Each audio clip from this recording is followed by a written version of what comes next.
Like most people coming into this court, Dr. Mark Murphy might have expected the judge would help and protect him. Murphy, which isn't his real name, he asked not to be identified to ensure his family's privacy and security, had amassed millions in the stock market. 2 years ago, a niece claiming concern that Alzheimer's left the 85-year-old doctor unable to take care of financial affairs brought him to court asking that she be named guardian. What happened instead is Judge Diane Lebedeff appointed 3 lawyers, and one of them in turn hired 2 more lawyers, all of whom were supposed to be protecting Dr. Murphy's assets, and all of whom started billing for their services.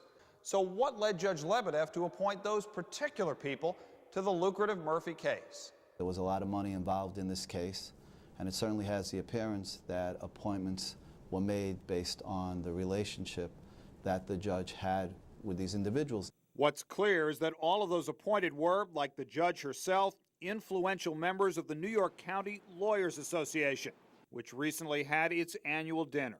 It was a feeding frenzy.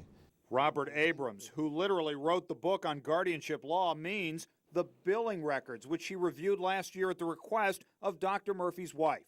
He says what's troubling is that hundreds of thousands of dollars billed to Dr. Murphy in less than a year by Judge Lebedeff's appointees were approved by the judge in full. Anybody could put in any time they want and get paid for it.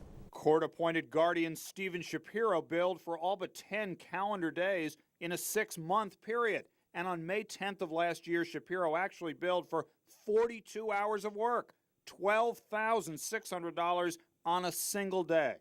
In a statement, Shapiro says he did absolutely nothing illegal or unethical.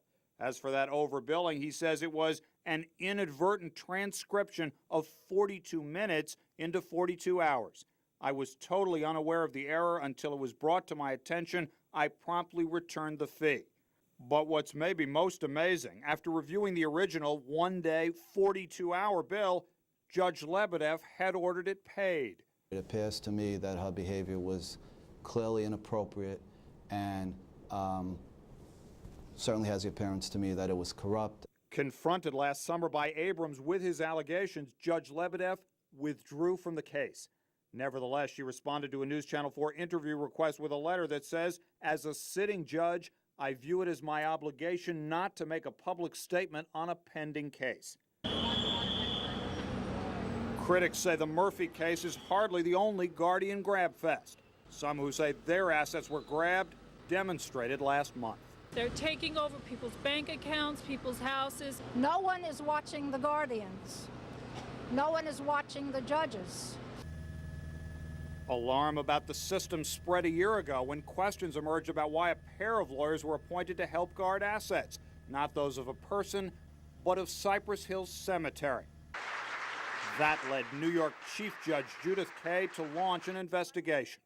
Clearly, we all have our work cut out for us. Among investigators' questions, how does routine legal work required in most guardianship cases generate such high billing? A skeptical and critical Judge Richard Lowe, who took over the Murphy matter 3 months ago, says a guardianship case is like a feeding trough. The system appoints a plethora of professionals, all who at the end have their faces in the trough. What's your reaction to this, Judge? What's my reaction? My reaction as the Chief Judge of the state of New York is not on my watch. And yet, ma'am, respectfully, this has been happening on your watch. It's been happening for a very, very long time. It was 7 years ago when taxi driver Erwin Sarge swerved to avoid a double-parked bus, crashing his cab into a fire hydrant. He was technically dead for a couple of seconds. I guess that's what caused him to have his brain damage and his incapacitation. Erwin's son and only remaining relative, radio sports reporter Ashley Sarge, asked a court to name him guardian of his father's $1 million in assets.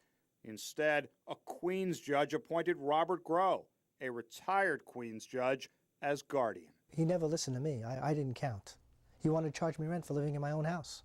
Sarge was ordered this week to pay $10,000 in fees to Judge Groh, who says dealings in the case were completely legal and ethical.